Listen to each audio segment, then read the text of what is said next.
It's Jeremy! And George. What the Hales have you been up to this weekend?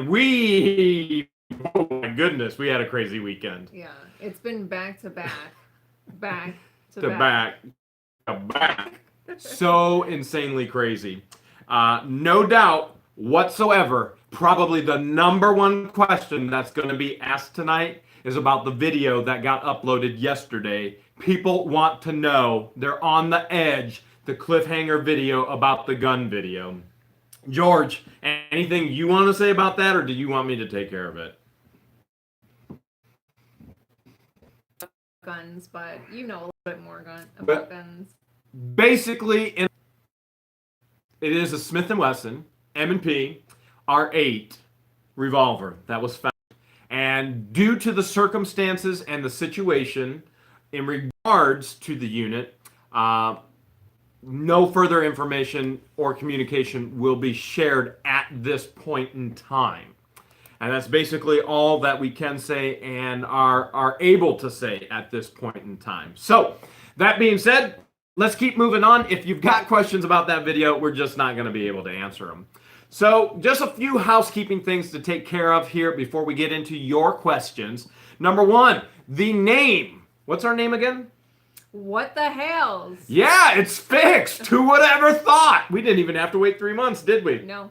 It's no longer spelled T-H-W. It's now T-H-E. And thank you to our subscribers and friends that let us know that somebody else pirated the name.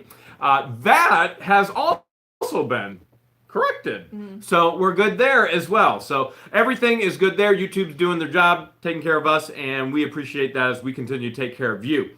Now, one more thing that we've got to talk about, it's this money in the safe. You remember the money. You remember George is right there, the George Washingtons. Well, we still have all the guesses, but nobody has guessed correctly yet. Remember, you get one guess, only one guess. If you've made multiple guesses, we're only going to accept your first guess, and the closest guess is 3 cents off. You've got till December 23rd before we actually share who the winner is, and it could be you. There's still hope ready for you, okay? We got some shout-outs we want to do. What do you think, George? You want to go ahead and tackle those shout-outs? Yes. Shout out to Pete Peterson in the UK. Hey, Pete! And a big shout out to King Tiger. Been begging for that shout-out, haven't you, King Tiger? So here it is. But we went a little bit above and beyond. We did a little extra for King Tiger, didn't we? We did. What did we do, George? We both subscribed to his channel. Oh, you now have 4 subscribers, King Tiger. All right. We also had another competition that we started last Sunday at the Q&A, and the winner is about to be announced right here, right now. The whole challenge was you take the channel, What the Hales, you share that with a friend or family member. They share on the channel through a comment that you told them to share, and then you would get into the drawing, you and your friend, for a free hoodie. So we've got our trusty Ohio State hat, which came from a storage unit. And George, we've got all the potential winners right here inside, George. Would you do the honors and the pleasure? Winner's gonna be... Toss it around. Who we got? And the winner is Matthew Taylor.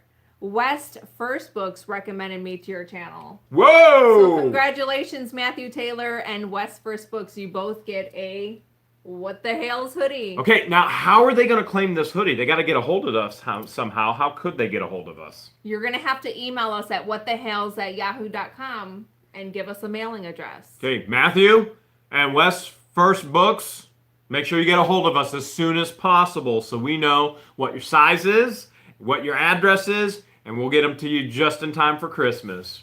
What the Hales? That was awesome. And when you do get your hoodies, don't forget to take a selfie and send them to us. That's a good thing as well. Now, George here goes through all of the chat, and if anybody just so happens to super chat, we've got our eye on that now, okay? And we are accustomed to wanting to get a hold of your question as soon as possible with that super chat, and we will bump that up in regards to the order of questions. So be aware of that. If you are super chatting, we'll take care of that as well. Before we get into any questions, George, do you have a story for us tonight? I do have a story, a success story. One of our subscribers, Thrill of the Hunt, bought his first unit, only paid $25 for the unit, and found a safe. Safes are one of my favorite things to find, and safes are one of your favorite things to crush. to crack open too. And what he found was some gold coins, some paper, some money coin collection. And if you'd want to see his video, he did do a video of the safe. There's a link in the video that Jeremy posted this week about where the auctioneer made a mistake and gave the unit to him. So there is a link in the description below that. How would they get in the description if they're not familiar with getting in the description? There's a little arrow below the video. You just click on that and it takes you to the description. So this also proves that anyone can do this with not a lot of money. So $25. And he made a whole lot more than that. Found a whole lot more money than $25. All right, find of the week. Now, I know a lot of people are going to think the find of the week is going to be that Smith & Wesson, right? But you are correct in one aspect. It is a gun. It's this gun. Because you guys are about the gun in that unit yesterday and the story behind it, we figured we would show you this gun here. Now, this isn't just for midgets. This isn't a toy. For little people. This isn't for little people. This isn't a toy. This is a gun you can fire anywhere. You can point it any direction. Just be careful. And the way you fire it is just like this. There you go. Fire. So this gun is our lighter from a storage unit. There you go. Find of the week. It is odd. I've never seen one before, and I'm sure we will come up with something to do with it. I don't know what, but there you go. But before we get into your questions again, as others are jumping in on the live Q&A, we're going to give you a tip of the week as well. Here's a tip. A lot of you know I always say profile the unit, profile the unit, profile the unit, profile the unit. Try and get yourself in the mind of the person who leased the unit. Why did they do what they do? What's in there? And if it looks like garbage, it is garbage. If it looks good, it's probably good. But what about profiling the person? Some of you right now are probably thinking, what? Okay, let's be honest. Some of you, you couldn't live without Google, right? I mean, you Google everything. You creep on your ex, and your ex before that ex, and your ex that's going to be your next ex, and you're a born creeper. So why not creep on the individuals of the units that are going up for auction? You go, Jeremy, how do I find out that information? Well, once a unit is delinquent for 3 months, it goes up into what's called a legal announcement. Now, you can find your legal announcements in your local paper. A lot of local papers have actually gone online. If you find the section in legal announcements, you'll find the name and you'll see exactly who's delinquent. These businesses have to post this as a legal announcement before they can auction off the actual unit. A lot of times, Auction Zip as well, they'll actually, as a legal notice or announcement as well, they'll post the name of the person. And why not get on Facebook and start doing a little bit of creeping? To see each other? Yeah. I'd be lying if I said yes. Oh. Well, she doesn't creep. Did you creep on me? So at any rate, you can find out a lot about a person just by looking them up. And you'll find out, are they currently in jail? What are the issues? Still alive? Are they still alive? And so those are some of the things that you can do before you even go to the auction if you have time. That's your tip of the week. But now we've got to get into these questions. And we do have some questions that were submitted beforehand. And again, we'll get to your questions in the chat as well. But first question, this one comes from viewer Jessica Simpson. And this one is for George. George, everyone always asks if you have a sister, but Jeremy looks like Nick Lachey and Campbell soup had a love child, and in capital letters says, good. Does Jeremy have any brothers? Jeremy does have brothers. He has 3 brothers. All right, enough said. And they're probably wondering, are they single? And the answer is no, they are not single. Sorry, ladies. Sorry, I'm the one that got the personality and the receding hairline. So, all right, George, what kind of questions do we have to get into? All right, I have a question from a Wayne Holden. It says, you seem to have access to a good-sized location to store your treasures. I don't, so I would think I could rent a location and just make sure my cash flow is enough to cover that expense. Do you have any other suggestions on storage? Well, let me ask you first, George. Do you have any suggestions on storage if you can't find a local warehouse? If you're living in, it depends on your living situation. If you live in a house, obviously your basement or your garage would be your first means of storage. Any spare bedrooms, but then eventually you're gonna run out of room. What do we have in the backyard that we use as storage? Luckily, you have a shed. So instead of paying $400 a month, you could actually build a shed. There's 4 or 5 months of lease amount right there. You build a shed out back. Okay, so some other areas that you could find storage. What about a farmer with a barn or an outbuilding? Or again, it's all gonna be consistent and it's all gonna depend on where you live and what's available to you. But I would think that there's areas available that you may not even know. I would even call a commercial real estate agent and say, hey, is there any businesses out there that right now have an empty building that nothing's happening with them? And see, maybe you could just lease for 6 months before they sell the building. Because let's be honest, if the business has no business going on, they're only losing money, but they still have expenses. You've got taxes, you've got utilities to make sure the pipes don't freeze. I bet they'd be okay with getting a little bit of cash to rent out a little bit of space. But again, all dependent on where you live. Think outside of the box of where you could get space. Good question, Wayne. Is that how you got lucky? In regards to with your warehouse? I actually was on the phone with commercial real estate agents, and then I drove past a warehouse with a number, and I called the number, and I got it. So, all right, next question by Ashfaq Sheikh. He says, when selling items from a storage auction, how do you provide proof of ownership? Okay, good question. How do you provide proof of ownership? Well, let me ask this. You have a garage sale.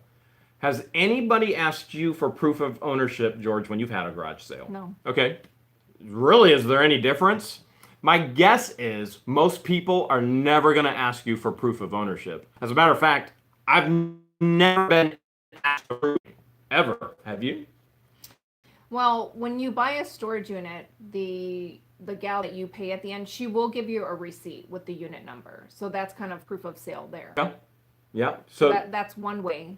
Yeah, you do have a receipt, so you could provide a receipt as proof of sale. Well, I did buy this storage unit, but I would never, ever even disclose to somebody, I bought all these items at a storage unit. I wouldn't even share that. I just don't think it's an issue that would come up very often. It's not to say that it won't, but I've never had it come up, and I've been doing this since I was a teenager. Good question. Next question by Stephanie Lee. She says, great videos as always. Love all the tips. Here's my question. Of all the units you have bought and of all the best things you have found, most valuable, I guess, did those best things come from gross, trashed, chaotic units, or organized, cleaned, etc. ones? Organized, clean units. Mm-hmm. Those reap the benefits of the treasure hunt, and sometimes even downright gold. Mm-hmm. Yeah, that's an easy one right there. Next question by Venusian Knight says, what if you find a share of common stock dated 1952? Okay, Venetian Knight, I even told you this week we would tackle this question, and I've got bad news for you. I don't know the answer yet. This has been such an insane week that I don't know the answer, and I'm going to have to default and say, I need more time to figure this answer out because I've never come up with common share stock from 1952 or later than that. So give me a little bit more time to dig in on that one, and we'll see if we can come up with the answer for you. I'm going to have to phone a friend on that one and get a little bit of help. Next question by Hale wrote it. It says in your eBay items so they end in that peak hour time slot of 8 p.m. to 12 a.m. If you're selling internationally, what country do you base your 8 to 12 on? Okay, if I'm selling, I do want my items to end during those peak times. Now, I'm in the United States, therefore I make sure they sell during the peak times in the United States. If I was in another country, more likely than not, 90% of my sales are going to be in that country, just like they would be here. So I'm still going to make sure my sales end during that peak time that I'm in, that I normally be selling from and to. So I don't think, oh man, let's see, I'm in Ohio in the United States. What time is it in Japan? I don't worry about those types of things. If somebody in Japan wants that item, they're going to, regardless of what time it actually ends. So think through that as far as what country you live in and what time should you actually have that item end as far as where you live. Connie Shanae says, when would you offer free shipping on eBay versus charging shipping? Okay, good question, Connie. And I actually have a video or two that actually details this. So I'm going to get real quick with you. Number one, if you're selling on eBay, you have to invest in a scale. Now, this is the scale that I use, right? And I would suggest a scale that goes up to 25 pounds. You have to be able to weigh ounces and then pounds. Now, with the Postal Service, anything 16 ounces or below is what's considered first-class mail. The Postal Service breaks up the United States into zones. Now, for example, I could send a first class, 16 ounces and under, anywhere in the United States for the same amount. It's first class. I throw a forever stamp on it, it goes anywhere in the United States as first class. Once you breach 16 ounces, 16.1 ounces, you're now at a pound, 0.1 ounce. You're in priority mail, okay? Priority mail, if I were to ship to my next door neighbor, I know somebody's gonna say, why would you ship to your next door neighbor? Would you just listen to the analogy? If I ship to my next door neighbor, it may cost $7. If I ship to California from Ohio, it may cost $70. So I'm never, ever going to offer free shipping when it weighs priority mail rate. Okay? That's with packaging, tape, peanuts, whatever you put in there. Because it varies where you ship it based on the zones. I will offer free shipping for everything that is under a pound when it's packaged, taped, sealed, the whole deal, because it only costs one rate to ship it all over the United States. So I use the free shipping, that's the marketing, to sell the item. Hey, you can have this for $19.99. It's with free shipping. Normally, it would have just, you would have paid $12 and then paid shipping on top of it. But I give you $19.99 with free shipping, boom. Once it gets over a pound, and you need your scale to figure that out, no more free shipping. Calculated based on the buyer's location. Good question. So rule of thumb, if it's a pound or less, then free shipping. But make sure you include that shipping item or that shipping cost in your price, because you don't want to lose money. Remember, it's marketing. $19.99 free shipping. So include that in your price and then tell them you're getting free shipping. They paid for it anyway. Samuel Lupica asks, when you get the old toys, do you list with a reserve? All right, Sam, good question. Do I ever list with a reserve? And the answer is no. And the reason is this. If you actually talk with eBay or look at eBay analytics, they will tell you items with a reserve sell for less than items without a reserve. People do not like to bid against the buyer. I don't care if she's bidding and I'm bidding and we get in a bidding war. I'll be like, all right, let's see who's got more money. Boom, boom, boom, boom, boom. But if she's the one selling the item and you're going to tell me you got a reserve, all of a sudden bidders back away and they will not buy as much. So I never, ever list on eBay with a reserve. Some of you right now are going, ah! But my item is worth this much. Okay, if your item is worth that much, it's going to sell regardless. So I never, ever sell with a reserve. I will use the buy it now feature instead of a live auction, and I'll say, this is how much I want for it. Okay, and so I will also use best offer. And they go, hey, will you take this much for it? Yeah, maybe I'll counter offer. I'll just accept it right away, one or the other. But I will never go with a reserve because buyers do not like to bid against the seller. It's against their nature. They want a deal. They don't mind bidding against the other person who's bidding against them, and it becomes a pride issue, but they don't want to bid against a buyer. Good question, Sam. So in other words, the reserve only applies to folks that are using the auction feature on eBay, correct? Mm-hmm. Okay. So for those of you who aren't familiar with selling on eBay, that's the reserve says, this pen, I want $100 for it, so I'm going to list it up for an auction and put a reserve of $100. This pen will not sell unless somebody bids $100. People aren't going to pay $100 for this pen. But you may have a vehicle and you go, well, I've got 20 grand in this vehicle. Get it. I'm just telling you, it's not going to sell for as much as it would without the reserve. And to kind of correlate that with real life auctions, a lot of the live auctions that you can attend, they have a reserve, meaning they won't accept less than a certain storage unit. Which they have to state that. They have to state that in the auction, or an auction is considered a public absolute auction. Absolute auction means it sells no matter the price. If you bid a penny, the auctioneer has to sell it for a penny. That's absolute. So if they make the announcement, some of them say $25. And they may not tell you what the reserve is either. Mm-hmm. Yep. All right, next question is from Yvonne Bennett from Michigan. She said, I missed the live screens, but would like to guess the change amount. And she puts in her guess. And then she says, I'm a new subscriber. Love your channel. You both are so cute together. Thanks, Yvonne. And your energy is awesome. Can I ask, is it easier to get cheaper storage units in the winter? All right, Yvonne. Definitely cheaper to get storage units in the winter. Couple factors here. Number one, people are towards the end of the year, they're running out of money. They're spending all their money on Christmas. Weather gets bad in the northern states, so people don't want to go out. So it's always going to be cheaper to get a unit in the winter based on finances and based on weather. Come April, everybody gets a tax return, and you're going to see units go for crazy, crazy amounts. Go out there, they see people who are making it big, and they go out there and they go, well, I'm going to gamble. Hey, this isn't a gamble what I do.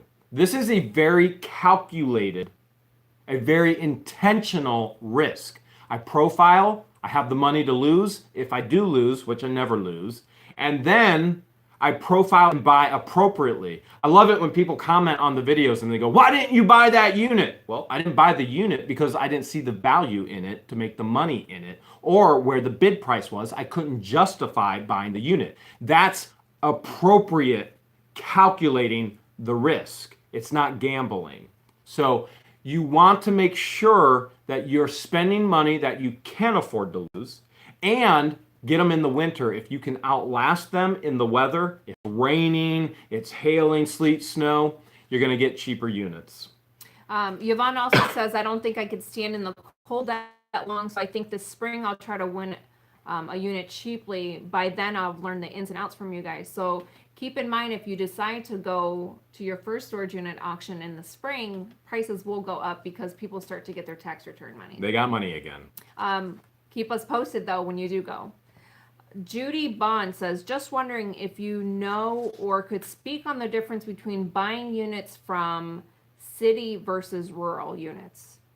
Would you find those units mostly a mess or decent stuff? All right, Judy, city versus rural. It really depends on the person, not the location. Mm-hmm. Now, you are going to have nicer cities or nicer rural areas where there may be what we'd consider more affluent individuals living. So you can look at those locations, you probably know them in your own area, and go, oh, more affluent people live there. Well, yeah, one of the things I always hear, doctors and lawyers. Let me share with you this. Doctors and lawyers are not the most affluent individuals in the world, okay? Doctors and lawyers have the most debt in the world. I wouldn't mind getting a doctor or a lawyer's unit, though, because I know they spent good money. They're in such debt. So think through that process, profiling the people, the area, and with regards to city versus rural. I can't answer that question because I don't know. It all becomes a gamble. So it's hit or miss no matter where you go. I've seen great things rural. I've seen great things city. I've seen garbage rural. I've seen garbage city. I've seen people living in them rural. I've seen people living in them city. I've seen drugs rural. I've seen drug city. I've seen guns rural. I've seen gun city. She's seen swords everywhere. By the way, she found another one. And then Judy also asked, what happens if you find a gun or an AR-15, not a pellet or a BB gun? She wants to know what the process is. All right, you've got to consult your state laws. They vary state to state. So the process, first, what you want to do if you have a gun is you want to check and see if it's a stolen gun or if it is used in a crime. You can do that with a number of different. You can do that. You could just Google those websites, or you can do that with contacting your local law enforcement. And then it would become a process of registration in your name if you're going to move forward in that process. So remember, there are some guns that don't have serial. Again, consult your local laws. They vary. I'm not a lawyer. I can't give you, I don't even know where you live. I know where I live. Good question. Now, if you find a gun that has a serial number listed on it, is that something people can Google or go to a certain website? Yep, you can go to websites, you can Google, and you can website that, and then you can type in that serial number, and you can see if it was actually reported stolen or if it was used in a crime or not. Okay. All right, George. All right. What else we got? Ryan Rage asks, how do you flip large quantities of stuff so fast? Do you prefer Facebook Marketplace, Craigslist? Well, Ryan, all depends on where those items or what those items are. For example, if they're household items, great place to get rid of household items. I mean by Tupperware and dishes and vacuums and little appliances, blenders and things like that. Facebook Marketplace. Facebook Marketplace, boom, boom, boom. That stuff will go quick and cheap. And so you can move it really quick, really fast. What I do, a lot of people go, oh man, you got to meet at a neutral spot. What will happen is these single moms or moms, stay-at-home moms will be like, well, I want to meet you. I want to give you $10 for that. I don't want to meet you at your house. And I go, I bet you if I put a garage sale sign out front, not only would you meet me at my house, you'd come straight in my garage. So too many people flake and don't show up when you're meeting for an item. I have them meet right at the house. I go, I'll come out to you at the road and you'll be safe. And they usually go, okay. Craigslist is another great place to do it. Take pictures of everything listed on Craigslist, say estate sale, say rummage sale, say moving sale, and it'll move really quick. That's where I go. But because of bulk, you have all these new apps coming up and all these new websites for selling. I have to be where the masses are to get rid of the bulk masses. That makes sense? So I can't mess around with these other little apps. I don't even know how to use them because I have to be where the mass people are. That's how I'd encourage you to do it. Facebook Marketplace, Craigslist, to get rid of the household items as fast as possible. Any high dollar collectibles, eBay. Mm-hmm. Antiques and collectibles, usually eBay, just because you get more for your money. More, lots more for your money. John Tracy asks, how do you keep track of your inventory and do you have a system to it? John, the way I keep track of my inventory is I stack it in there and then I just know where it is in my head, if I even know where it is. I don't have a system currently. The system is all in here, which is a dangerous thing.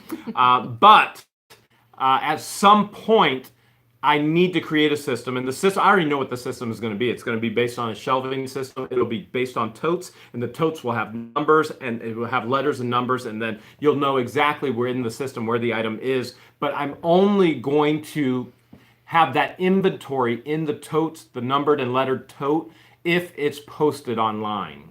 And that way, once it sells, you'll know exactly where to get that item. If it's not online, it's just waiting to be sold. It's just in a mass pool of items. Good question. Badback60 asks, any more lock? There will be one tomorrow. We'll have it uploaded tomorrow. George and I actually were there all day today. And so there will be one tomorrow unboxing. so much unboxing to do, and I still have to go back and pick up that unit I bought for $500 and some dollars. We gave you the teaser. There was videos in it, so we had to get out of there. We had to get over to the other place because the police are waiting for us, and we had to get everything out of there, the other unit where you saw the Smith & Wesson. So I have to go back and get the other unit that I bought. We have to unbox that. I have a $650 unit I have to unbox. I have the 200 and some odd unit that I still have to do the unboxing for. It's unboxing, unboxing, unboxing.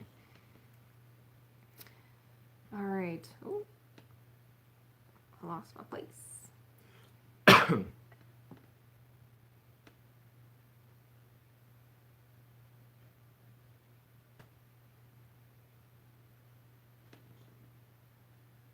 All right. Tom Stone asks, what percentage do you sell on eBay, Facebook Marketplace, or Craigslist? So we kind of just answered that a little bit based on what your inventory is. Yeah, Tom, as far as percentages of selling things, household items, I'm just going to break it down for you really quick, okay? Depending on what you have is dependent on where you're going to sell it. Garage sale is a great place to get rid of household items and garage sale items. Another great place for that would be your local flea market. We're blessed to have Hartville, a huge one here in Ohio. Another place to get rid of that stuff, Facebook Marketplace, household items, okay? Garage sale items, they'll go quick. Then you got Craigslist for bigger items, furniture, things along those lines. And you can get more money on Craigslist. And then collectibles, high-end dollar items, I put on eBay. Roger Robinson made a comment about the name change. He said, you don't have the $ in Hales. Roger! You want to tell Roger why the $ isn't there? YouTube wouldn't let us. YouTube wouldn't let us use the $ in the S in Hales. You cannot use a character unless it's an actual letter in your name. Wouldn't. Unfortunately.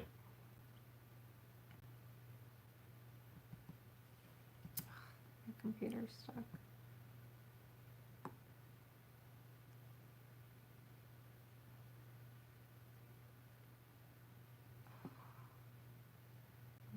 It does this sometimes. Some people are saying we're buffering. Okay, if we're buffering, it has nothing to do with the camera. And we actually have upgraded to the highest speed fiber optic internet that we can possibly get. We're at 100. So the buffering process isn't on our end. It would actually be on YouTube's end.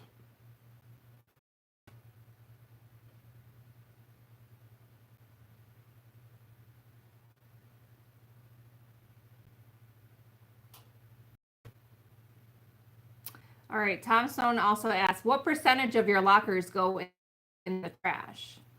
All right. Percentage of lockers in the trash all depends on the actual unit that you buy. If you got a lot of trash in your unit, more is going to go in the trash. If you get a unit, if you saw the unit where the individual, a lot of people ended up calling it the Star Wars unit or the Boy Scout unit, very, very, very little in the trash. It's all based on the quality of the unit that you buy. A lot of things that other people would hold on to, like I'll say on some of my videos, well, this is going in the garbage. And different subscribers or different viewers will go, no, no, no, that has value. Well, it may have value for you because you have time to fix it and you may get $10 from it. I don't have that kind of time on my hands. I barely can keep up as it is. I need to sell the $100 item, not refurbish something to make $10. So the $10 item that needs refurbished goes in the garbage. I sell the $100 item. I always win better that way. I have to focus on higher dollar items. I have to maximize my time with those items. Good question. Mike Jones says he bought a $50 unit and found a 30-carat emerald cross circa 1800. Wow. That's Mike. huge. Congratulations. What the hell's Mike? What the hells are you going to do with it? Nice. That's incredible, Mike. Congratulations for sure.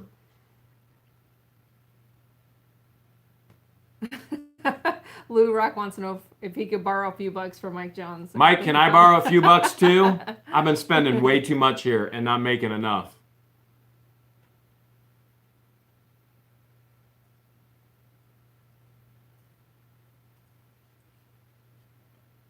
Oh, a lot of people are saying we're breaking up.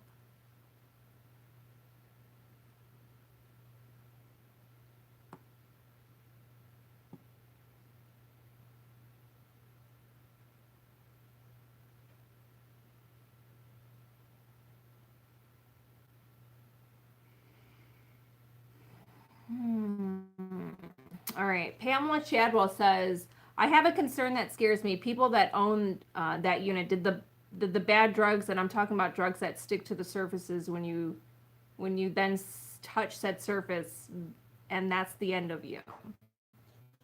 What do you think she's referring? She is highly toxic. And Pamela, that's a concern.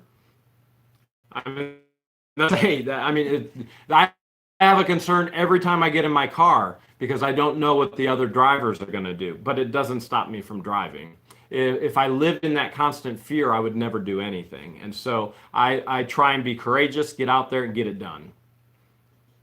Wanda Vivelas wants to know how we met. She met the love of her life 7 years on the internet. Nice. How about you answer that one? How did we meet? We also met on the internet. That was a very in-depth story. Mm-hmm. Enough said. Well, and we have given that story out before in the past. We met on a dating app, and I was so sick and tired of dating, and so I had probably went on 100 different dates before I met her, just to go have dinner, go out, and I was not interested in anyone, and it was driving me crazy. I found her profile. I thought it was completely fake. He did. He thought I was fake. So I wanted to prove that she was fake. And then she walked into Buffalo Wild Wings, and my jaw hit the floor. We ordered cheese curds, and it's never been the same. The rest is history. Kate wants to know, do you bulk up in the summer on auctions to make up for the nasty Ohio winters? I bulk up on the auctions anytime I can go to an auction just because I think it's a ton of fun. And if it's better weather, then that always helps as well. But I am overrun with inventory. So what I really need to bulk up on is individuals to sell all those items for me so that I can keep going to the auctions. Or that means the more I can buy. And so it's to bulk up at any time, and frankly, I'm too bulky right now. Wants to know, do storage units are rigged or set up? You want to answer that one? I wouldn't say rigged or set up, but you can tell that. Let's get into the law a little bit. Okay. Right? Okay. So rigged or set up. So you know a couple of the laws already. What's the right of? The right of redemption. So Okay. technically you have until the last hour of your storage unit. The actual moment before they auction your unit, you can come and pay your back bill. That's the law. The law is the right of redemption. And so if you have until that moment before they auction your unit off, then if somebody goes into the unit, I hear a lot of people going on my videos, oh, read, set up, they went through everything. If somebody went through something, it was probably the owner, the previous owner. They owned it. They're allowed to go through it. Yeah. That's part of your profiling, right? And so if the business goes in there, takes something, I hear people go, oh, they took all the gold and they took all the valuables. Okay, so the law of the right of redemption says I can come back and pay my bill. If you went in there, what right do I now have to then sue you and you get in trouble for theft? Do you really think a business is going to put themselves in that type of liability to go to jail for theft? Ain't going to happen.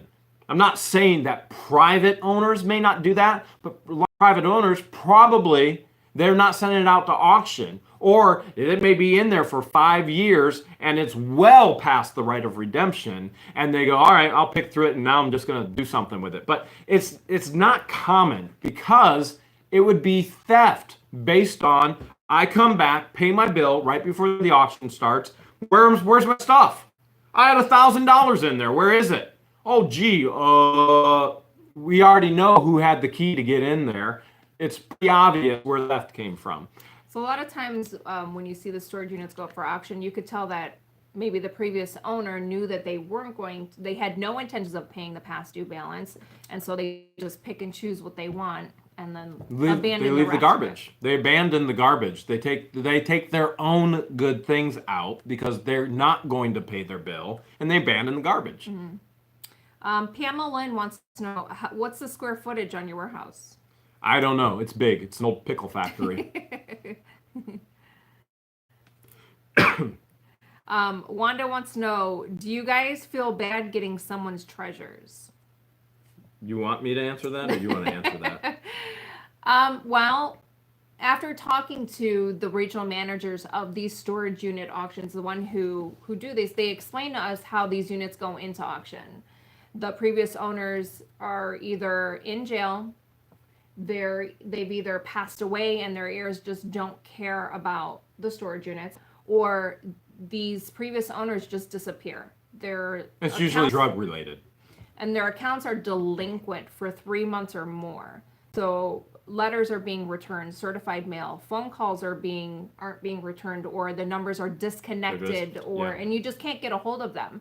So there is a story behind every unit, and if you don't pay a bill or if you don't pay a car note, they're gonna repo your thing. So it's kind of the same concept where you don't pay for your unit, it ends up. Here's what I feel bad about, Wanda. I think we live in a culture that has completely and totally squandered personal responsibility. As a matter of fact, we live in a culture that has trained us and taught us to claim, I'm a victim, you're victimizing me. I feel bad that people aren't responsible enough to pay their bills. Pure and simple. But I also have lost everything in my life. So you may go, oh man, how could you say that, Jeremy? You've never lost everything. I'll tell you, I've lost everything. I lived in a house for 3 months with no utilities, no heat in the winter, no water to take a shower, nothing, no electric. I've lost it all. And I don't feel bad taking somebody else's stuff because it's not their stuff. They have legally lost it. It's gone. It's like they went into bankruptcy. You come in, you take everything out, or their house went into foreclosure. Would you feel bad if that was your house and your tenant didn't pay? What would you do? Let them keep living there? You don't let them keep living there. They're not being responsible for their bills. If I don't buy the unit, you know where the business is, what they do with it all? It goes in the dumpster. The units that don't sell at auction, it all goes in the landfill.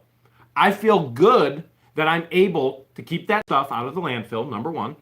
I feel good that I'm able to help other people with those items to get them cheaply. And I love when I sell something on eBay and somebody tells me, I had this as a kid and this brings back such good memories. Thank you so much. I love that. So from the bad of irresponsibility of the previous owner to the good, reconnecting people with the needs that they have, I feel great. Joe Sullivan wants to know, when you buy a storage unit, how many days do you have to get all the things out? Okay, that all depends on the place of business. So some people will say you have to have it out that day. Some people will say you have 3 days. Some people will say you have the weekend. Some people will even give you up to a month extra, a week, 2 weeks. It all depends on the terms of the auction. So terms of the auction means this is what's going to be true about the auction. They're going to say things like, this is a cash only sale. You have to pay in cash. They're going to say things like, you have 1 day to get all the items out. Or they're going to say things as is, where is.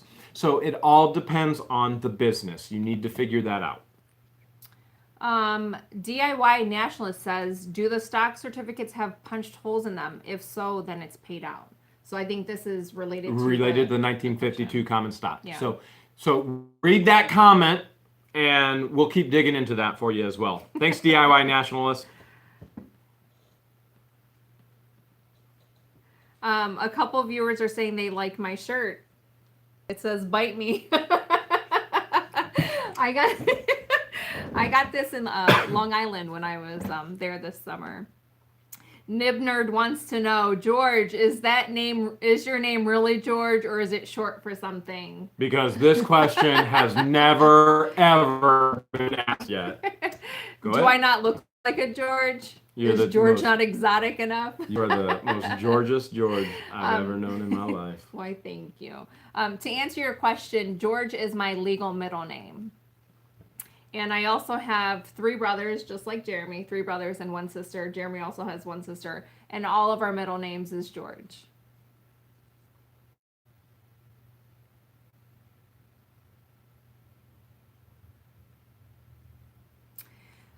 Booter's House says, if you leave a unit for deposit cleanout, do the facilities ban you from returning? What's the question again? If you leave a unit for deposit cleanout, do the facilities ban you from everything? From returning? All right. If you leave if you forfeit your cleanout fee, will the facility ban you?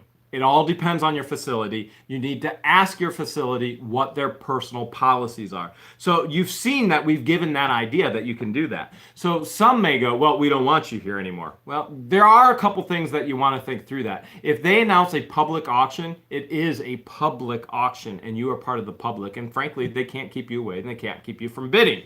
Now, if they get a no trespassing order on you, you can't enter the property. Well, they would have to have cause to get a no trespassing order on you.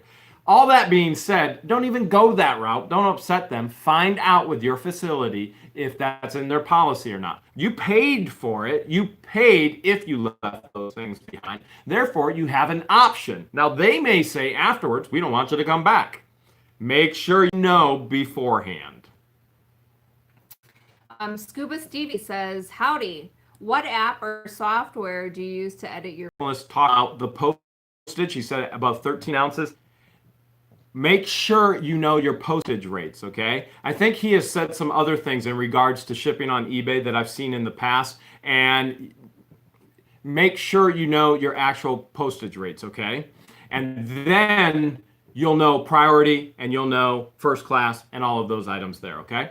All right, what was the question again?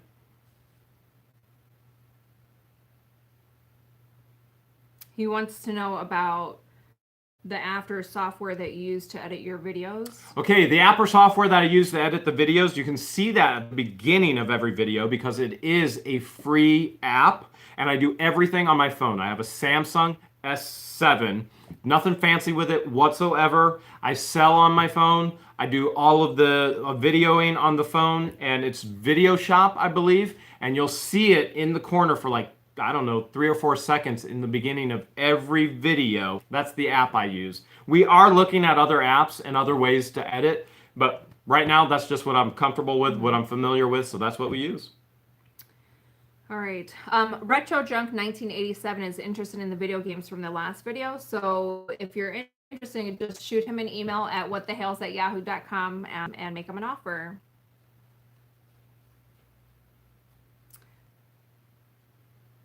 Are you guys still having connection issues?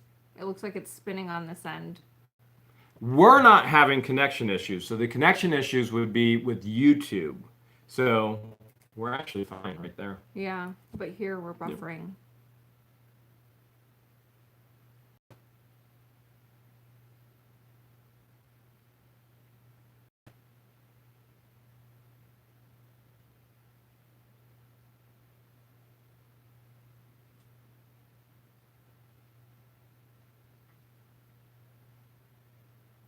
George is looking for a question.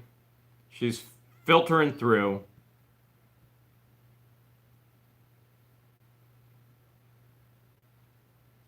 Sorry, guys, if you're having connection problems.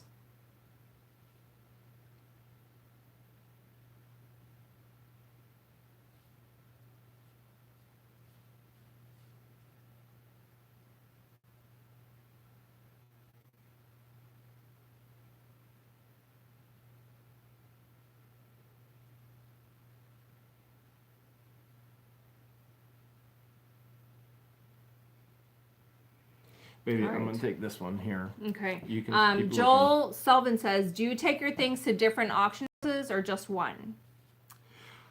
Specifically, I use one auction house locally, although I have a number at my disposal if I wanted to. But I use one person because I've developed a relationship with that individual. But it would make sense with the volume, you know, give this person so much stuff, give this person so much stuff, give this person so much stuff. You will notice that auctioneers have a certain clientele. So one auctioneer may focus on certain things and another auctioneer may focus on certain things and the clientele will follow as well. I use the auctioneer that I use because he'll take anything. And so it's just one easy sweep for me. It's like you going to Walmart. Whoo! You're there, you're out, it's done. So I use him because he'll take anything, he'll do anything. You're there, you're done, you're out. Sharon Michaels says she loves Wooster. She used to live in Henrietta, which is in a big old two-door. Where is Henrietta from Wooster? It's in Ohio. I'm not sure. She wants to know, do you go as far as Cleveland or Columbus storage auctions? Yeah, as a matter of fact, when we found the unit, George found the unit with the guns in it. That was past Columbus. And we were just up in Cleveland today. So we'll go anywhere and everywhere. Furthest that I've gone for an auction is probably about 3 hours, if not even a little bit more. Your best chest now says, what do you think about having a retail storefront to help your business? I think if you want a retail storefront, that's a great idea. As a matter of fact, in one of the videos that I show how to sell the items, and again, that video link is in the description of every video on the channel. I show you individuals that started with storage units and now they have a retail storefront. Again, the bulk of their sales actually happens online on eBay and Amazon, but they have the store because what happens is the local community comes in, pawns their stuff off, and then they sell it online. So that storefront allows people to come in, sell their items cheaply, they take the items, they sell them for more. That's not a bad deal whatsoever. See what works in your area. For me, in my current situation, and again, I've had a thrift store, in my current situation where I'm at in life, with my personal circumstances in life, it would not benefit me to have a storefront. DJ Riri says, so my question is, we're just drawing attention for other people, but what if the majority of people bring them and you don't surely, it's a disadvantage? Okay. If the majority bring them and you don't, then it's a disadvantage. Then it's an advantage for you that they're highlighting items for you. So when I'm filming, actually I think on one of the videos I even asked somebody, I said, hey, go shine that light over there so while I'm filming. And they did. I don't know why, but I wouldn't want to share with anybody what I'm seeing. When you highlight the items for everybody else, everybody sees what you're seeing. You got to figure out how to see those things without showing everyone. All right, I'm going to answer. Pamela Lynn has a question. Jane has a question about a car without a title in a storage unit. I haven't seen the question. George is working on questions. But here's the deal in Ohio, okay?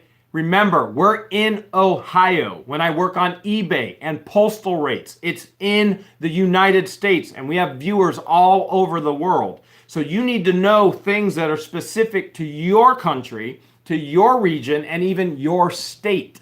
In Ohio, laws have changed just a bit over a year ago. If you have no title, you can't get a title in Ohio for a vehicle. Now, that's not to say that you can't register that vehicle in another state that will give you some type of title.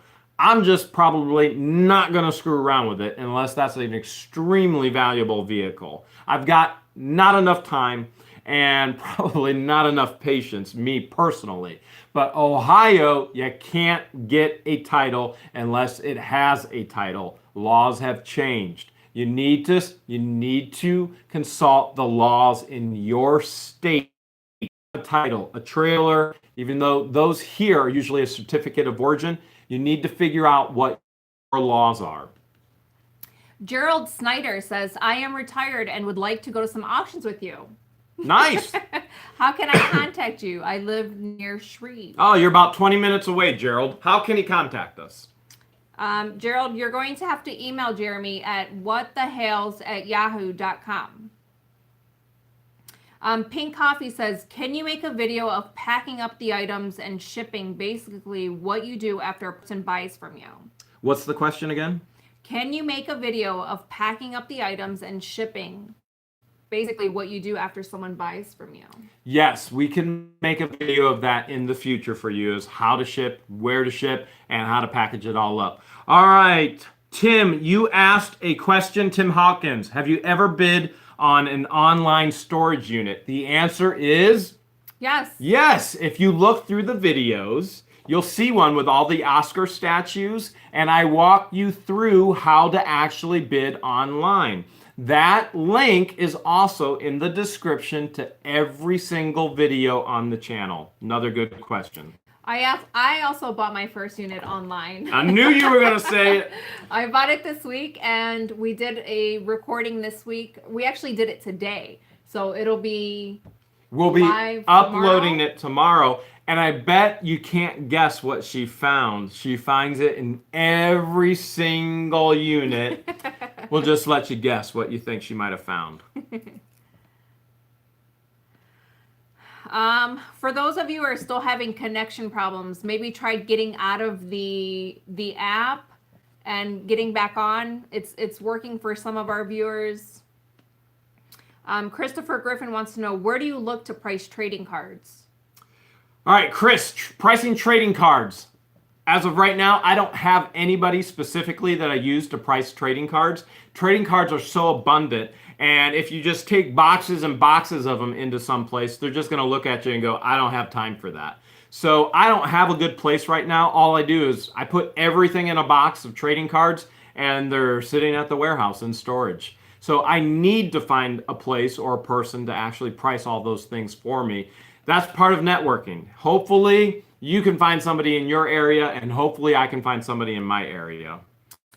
She also asked, do you use stickers for the shipping labels, or do you just print them and put them on with tape? Okay, in regards to shipping labels, you do have two different options. You can print them from your printer, tape them on, or print them on a sticker. And a lot of people who do in bulk will print those on a sticker, bulk labeling. We currently do everything from the printer. We just tape it right on. Now, the Postal Service will tell you never put tape over the scanning barcode. I'm going to tell you always put tape over the scanning barcode. Always make sure that tape is nice and flat, nice and clean so it can scan. What if it's raining? What if it gets snow on it? That barcode is going to get all bleeded all over the place. Not a good thing whatsoever. All right, one more question, George. What do you got? Bill Jordan asks, when you are at the auction, where should you keep your money? Meaning in your pocket or in the vehicle? That, again, all depends on the storage unit location. At some auctions, as soon as you bid on that unit and you're the winning bidder, you're going to have to pay right there in front of the unit. At other locations, they're going to take you into the office afterwards, and you're just going to pay in an office. Or they're going to say, okay, if you got multiples, you're going to pay afterwards. For me, when I go to the auctions, the auctioneers know me, the business owners know me, and usually it's, for me personally, it's we'll get with you later, Jeremy, because I'm not new to this, and they know I take all the items and I take care of things, and so they just tally me out at the end because I buy multiples. But if you're going to go for the first time, you got to figure that out with your auctioneer, with your storage unit facility. All right, great questions, George. Great. So do you have another success story you want to share with the viewers? Well, those of you who saw Dolly in the video, that would have been 2 videos ago, where the auctioneer sold me a unit, and one of our subscribers was actually the individual that was bidding against me. When I've got so much going on, videotaping people talking to me, the whole deal, I was shocked. I was confused whether I actually bid or not. And it was his bid, and then the auctioneer gave it to me. Later, when I was showing George, we were going through the footage, we went, oh no, I didn't even win that unit. Well, Dolly was at that actual auction. She bought 4 units, I believe. She was given another unit by somebody else who bought it. And Dolly has scored big time. As a matter of fact, if you look in the comments, this was her first auction ever. She tells you she spent somewhere around $200. I forget how much it actually was. And she tells you a lot of the items that she found. And so congratulations, Dolly. Congrats, Dolly. What? That's incredible. And how'd she haul it? She rented a U-Haul truck. Yeah, it's incredible. So good job, Dolly. We're proud of you. And we know if we can do this, anyone can do this. So this has been Jeremy. And George. With What the Hales. Thanks again for watching. Thank you so much for tuning in. We apologize for any delay. So any buffering that you guys got. Stay tuned for our next Q&A next Sunday. And we will get in touch with YouTube and make sure these buffering issues get all buffered out. Yes. See you guys next week.